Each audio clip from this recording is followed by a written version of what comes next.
Alright, here we go. What are the effects of government instability and unequal distribution of resources on AIDS and famine, of course, in Africa? Well, that's a big old chunk. So let's just take it apart. Let's talk about government instability. In this country, we don't know anything about that. We have an election. There's a whole process.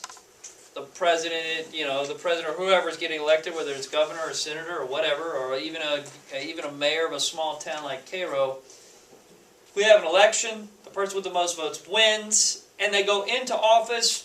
No incidents. The army is not standing in front of the governor when he comes to the governorial mansion and telling him that he's not the governor, even though he was elected. That happens all the time in Africa.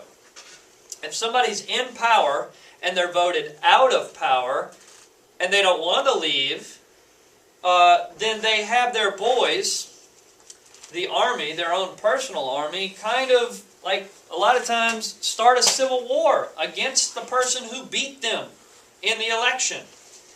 This happens all the time. Every time not every time, but a lot of times when there's an election in Africa, in a lot of African countries, and I've even had experience with this firsthand. I had a friend of mine who was going to go to Africa. His contact in Africa called him and said, "Don't come, there's been an election." And my friend's like, "So what?" And he says, "Well, that means in Africa that there's violence in the streets. People are being killed, and if you come here, you might get shot." And he's like, "Okay, well, I won't come." Okay, so we don't know anything about that. We don't have riots in the street usually when there's an election. But they do in Africa, in a lot of places in Africa. And when somebody's elected, they may even be assassinated. There's a large danger that they might get shot in office. Well, when they're shot in office, then everybody's like, okay, well, who's in control? Is it the vice president or the vice whoever? Or is it the person who assassinated this person? I mean, that's what government instability means. It means the government is unstable. It's not there permanently. There's every day people wake up and they think, is this today? Could the government change hands again today? Could there be violence? Could there be a riot in the street? That's government instability.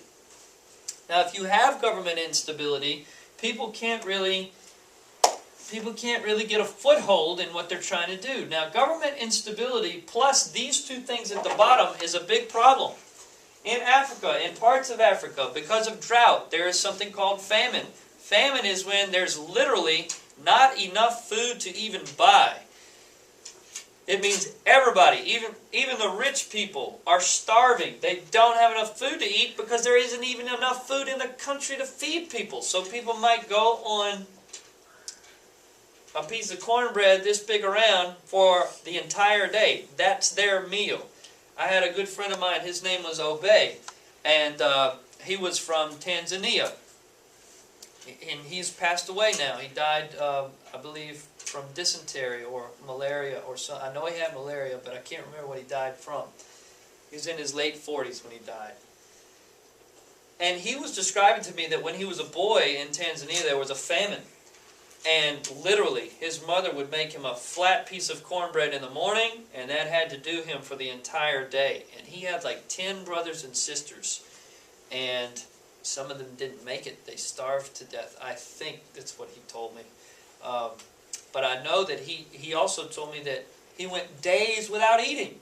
There were some days that they didn't even have the little piece of cornbread. And he was a very skinny man. He was like 6'2", and he weighed like 120 pounds, which is really, really skinny, malnourished. So if your government is unstable, if there's government instability, then that means the government can't really pitch in and help in times of famine because they haven't been around long enough to even know how to get the resources that they have out to the people. There's something else going on in large parts of Africa that the government, like our government, would be helping us with if we had a problem with this. But because of this government instability, AIDS is a big deal in Africa. Large numbers of the population of the people in Africa have AIDS. Way more than in the United States of America. And we could get into the causes and all that, but we're not going to. The problem is this.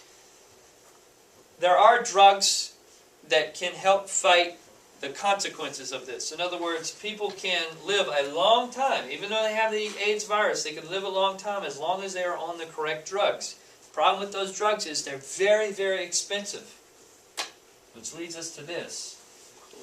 The unequal distribution of resources means that, you guessed it, poor people can't get the drugs they need. So if you're poor and you have AIDS in Africa, you're probably going to die with AIDS in a very short time. If you're rich in Africa and you have AIDS, you'll probably survive a good long time. The only thing is, there's a very, very small amount of the population that's really rich enough to afford to take care of themselves this way, and then everybody else is really, really poor and they don't have enough money to kind of do what they need to do. So what you've got is, you've got two things going on that cause major problems. There's something called the unequal distribution of resources, which means there's a small number of people at the top and then everybody else is on the bottom. In the United States, it's kind of not that way. You have people at the top, you got people in the middle, and the middle's kind of big, and then you have some people at the bottom, and they're kind of very poor.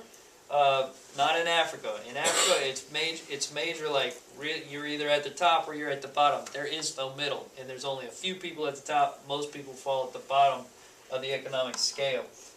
So the unequal distribution of resources and government instability really, really makes the consequences of AIDS go way up in Africa, and it makes the consequence of famine go way up in Africa. Well, what's the consequence of famine? People die. They starve to death. What's the consequence of AIDS? People die. And so death is a big part of life in Africa.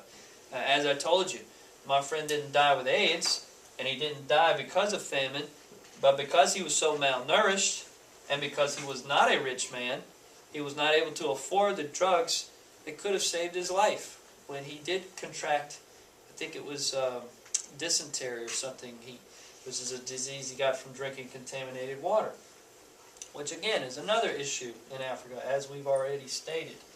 So what you need to know is, in Africa, there's government instability, there's the unequal distribution of resources, and those two things together really, really raise the negative consequences of AIDS and famine. And what are the negative consequences of AIDS and famine? People die. And that's the sad, sad thing. Now, are there some people trying to help? Absolutely. The United States donates a lot to, and there's a lot of charity causes around the entire world that donate resources and all kinds of things to Africa. And I would encourage you to get involved. There's even called this thing called, I think it's called the National Soap Project. It was started by this guy in Atlanta. And what does this have to do with anything? I'll tell you. He takes soap that people use in hotel rooms, you know, those little packages of soap they give you in your hotel room, and people usually bathe with them one time, and then they leave that big old chunk of soap there. There's nothing wrong with it. He gets those hotel maids to pile all that soap in a big box or whatever, and then ships it to him. He puts them through a machine, cleans all the soap, and repackages it, and sends it to Africa so that they can have sanitary conditions, which is also an issue. So, you know, there's all kinds of causes you can get involved with to help people out over there, and I would encourage you to do that. Those folks certainly need our help, so thank you.